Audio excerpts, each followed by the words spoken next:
The 11th Extraordinary Summit of the Bolivarian Alliance for the Peoples of America's Trade Recruitment of the Peoples of the America ALBA-TCP and in Caracas, Venezuela.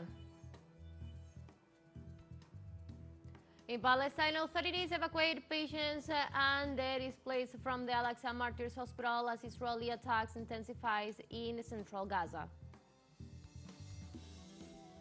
In Australia, millions of workers now have the legal right to disconnect, allowing them to ignore unreasonable out-of-work contacts from employers.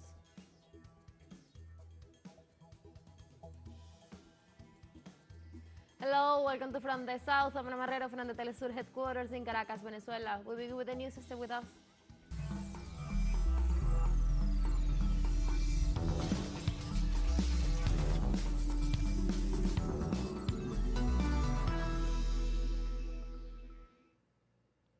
In Venezuela, the 11th Extraordinary Summit of the Bolivarian Alliance for the Peoples of America's Trade Agreement of the Peoples of the America on Monday with a joint declarations of its members. No, for all its members, my pardon. The meeting was attended by the Prime Ministers of Antigua and Barbuda, Dominican Republic, St. Kitts and Nevis, Grenada, St. Lucia, as well as the President of Bolivia, Cuba, Nicaragua and Venezuela. During the summit, President Nicolás Maduro thanked the representative of the member states in the preparatory meeting of the Black Councils of Social Movements. The summit ended with a joint declarations for all member states in full support of Venezuela and their total rejection to all interference in internal affairs of the country. Partners, first prime ministers, presidents, it is very clear that there is an emergence, a resumption of fascism, which some call neo-fascism, and it is right. Neo-fascism, it's okay, but undoubtedly they have come here with the force, with the strength, with the force of hate, of recolonization and delivery of our countries to the United States of America. There is no doubt about it. Today, in Europe, in Latin America, in the United States of America, there is an outbreak, a powerful outbreak of fascism. It is a reality.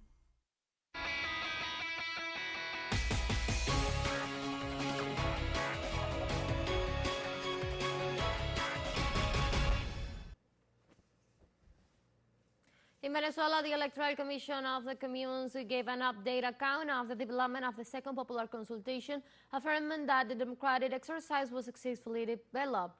From the Office of the Ministry of Popular Powers for the Communes, the Electoral Commission declared that the voting process in the second popular consultation was successful, achieving the activation of 100% of the polling stations nationwide.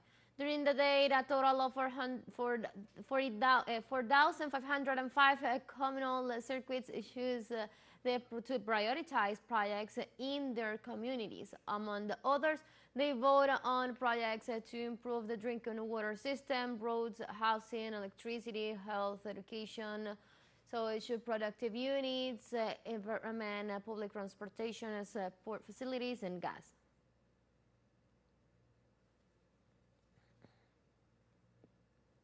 During an exclusive interview for our news multi-platform teleSUR, the master in philosophy of war, Fernando Rivero, expressed that this second popular consultation allowed deepening and radicalizing the participatory democracy of the country. Well, an extraordinary experience with great participation of our people. But also this process has endorsed the hope Indiana the real, concrete possibility of deepening democracy, radicalizing democracy, which is nothing more than placing public affairs in the hands of our people, which is something fundamental in the Simón Bolivar national project. If there was something that Commander Chavez proposed as part of the strategy for the radical transformation of Venezuelan society, it was precisely participation in this effort today. Rivero also highlighted massive participation of the Venezuelan people in the second 2024 referendum despite the context of blockade, sanctions, and international aggressions against the country. Let us say that this process that we see today is in tune with the wishes of the people with the construction of the great transformations that were precisely endorsed last July 28th. If our people did anything, it is to endorse the need to change what needs to be changed in order to advance towards a society of equals, to overcome the great problems and, of course, to overcome the great problems as well. And this must be said because it is a consultation that takes place within the framework of an international context, marked by the But even so, our people understand the importance of this process, and it is precisely part of the importance of this to combat, let us say, all the attacks that are detrimental to the will of the. And as we said, the second national consultation of communes held on August 25th in Venezuela constitutes an exercise of popular power and democratic participation. More details for our colleague and correspondent, Gladys Quesada. Early in the morning, before the voters arrive, the electoral supplies are prepared. The ballots are counted. It is verified before the witnesses that the box is empty and sealed. This is how this second popular consultation of the communes begins at the José Martí Center in Sarria, Caracas. The same happens all over Venezuela. En esta oportunidad In this opportunity, more participation of the people is requested, since it is known that it is the community who has the vote that has the responsibility to take their project what they want to benefit. Well, it is very important because it is for the well-being of the community, and it is the well-being of all of us, and therefore it favors the community. It is 8 o'clock in the morning and the day begins. Here, they vote 3 projects that were already nominated in the communal assemblies. While in the Libertador Avenue, other communes decide amongst 7 projects to attend the water, sewage, elevators, and other problems that affect this urban communal council. It is noon on Sunday and the sun is shining, but even so, they come. Una gran importancia tiene esta segunda vuelta. The second round of project proposals, where the people are the ones who say what, how, and where to invest these resources, is of great importance because it is about the resources. It is about the pockets of the citizens that with this revolutionary government will not have to be taken out. But it is the government that together with the government will respond to this need. Es la integración del futuro de la comunidad. It is the integration of the future of the community. It is to see a new vision that we are not sitting down. We are all working together so that we can have a good project, so that we can continue to grow. That is the most important thing to vote for. In Alta Florida, the communal center Negro Luis Villafania also takes to the polls the pressing needs of their communities. Of their 7 projects, some are directed to repair infrastructure, others to deal with possible climatic crisis, and one wants to found a grandparents club. They are the aspirations of a diverse and complex communal circuit. Las principales necesidades de cada uno de los territorios. The main needs of each one of the territories is an atypical territory, since it is conformed by 14 territories that one territory does not have the same reality of the other, because they are 7 territories of the neighborhood sector and 7 territories of the upper middle class sector. However, there are people who believe first in our revolutionary process because in that we have been very empathetic. No. Our President Nicolas Maduro calls us to conform our communal organization, but with conscience to really make revolution within the territories. Before, when we were not consolidated as social organizations, any politician or politician of office would come and tell us, well, we are going to give you, or we are going to paint a curbstone, and it turns out that we do not want a curbstone painting. We want a school, so now we know how to defend the cloak and dagger as Chavez taught us. The night falls, and after the arrival of voters ceases, the center closes. It is now time for the count in front of the table witnesses, street leaders, and other social leaders of the communal circuit. From what is decided here, solutions will come, novelties that will help to build a society where everyone has a voice and a place. Gladys Quesada, teleSUR, Caracas, Venezuela. Let's take a very first break, but remember, you can now join us on our TikTok account as teleSUR English, where you'll be able to see news in different formats, news updates, and more. Stay tuned for more news.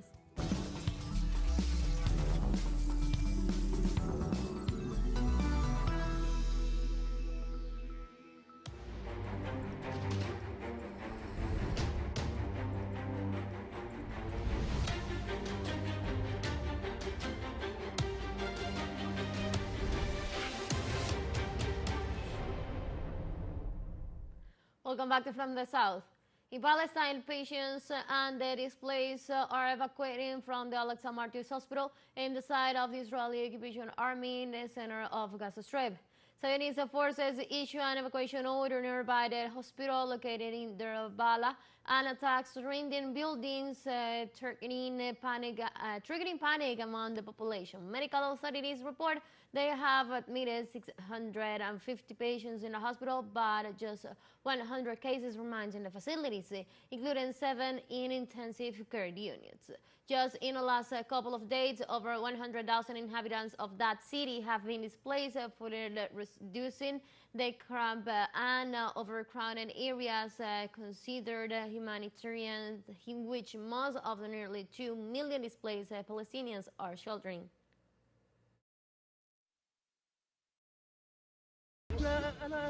I am injured and receiving treatment here in the hospital. Our homes were destroyed and I cannot move. They want us to evacuate. I am injured and I do not have a safe place to go to. Where could I possibly go? I am afraid that the hospital might be targeted. I cannot bear another injury. I would rather die than get injured again. I am paralyzed and cannot move my arms and legs. The Palestinian Islamic Resistance Movement Hamas rejected again on Sunday the new conditions that the Zionist Israeli government is trying to impose for ceasefire in the Gaza Strip, for which it withdrew from the round of talks in Cairo without any agreement on the matter. In a statement to a Palestinian media, Hamas politician Brew members Osama Badam described as false any consideration of the imminence of an agreement, since the Zionist entity did not stick to the proposal for a suspension of hostilities presented on July the 2nd.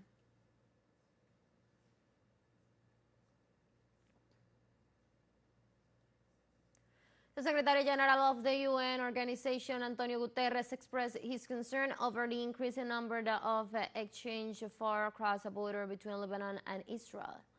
Due to the hasty escalation of hostilities on both sides on the line, the head of the international organization, through a statement released by his spokesperson, expressed his concern over the significant number of deaths, displacements, material and environmental damage caused by the conflict in both countries.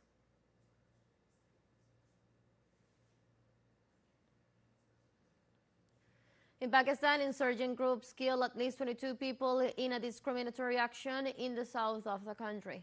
The incident took place in Balochistan province when a group of 25 armed men demanded that a number of people traveling in several vehicles show their identity documents. Authorities confirmed that the perpetrators shot all those travelers from Punjab province and 2 people from Balochistan.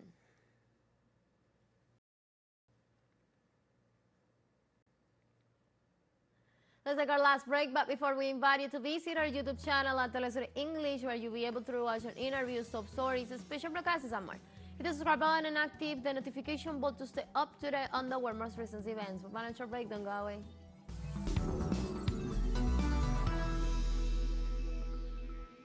Welcome back. In Australia, on Monday, will allow millions of workers to disconnect from their duties outside working hours.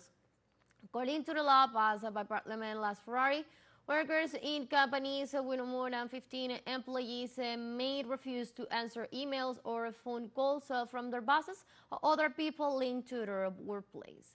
In case of non-compliance with this law, employers and companies will face fines. This measure aims to improve workers' health as establishing a balance between private and work life.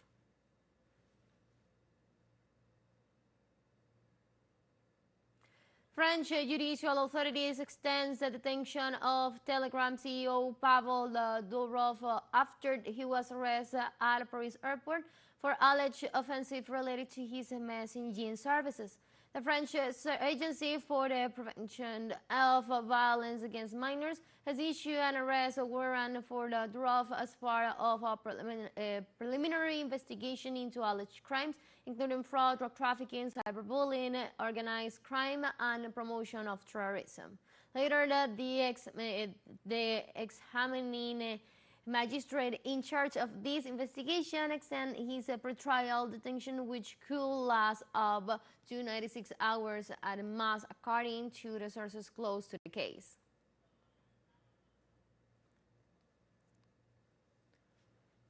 Related to the Durov case, former U.S. intelligence officers Edward Snowden expressed on a post on the social network X that the arrest of Durov is an assault on the basic human rights of speech and association. He also accused President Emmanuel Macron of stopping to the level of taking hostages to gain access to private messages, and affirmed that these arrests damage not only the dignity of France but of the entire world.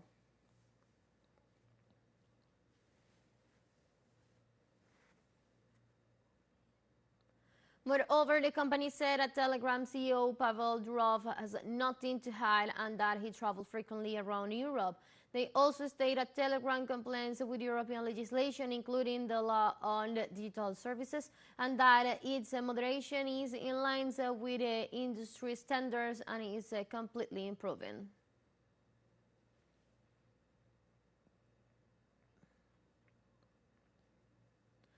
In Germany, thousands of people demonstrate against the far right in the runs-up to the regional elections scheduled for September the 1st in the eastern German state of Thuringen and Saxony.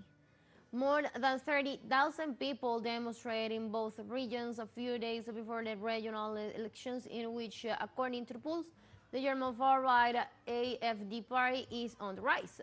Demonstrators protest demanding the defense of democracy and rejecting the presence of fascism in the German parliament.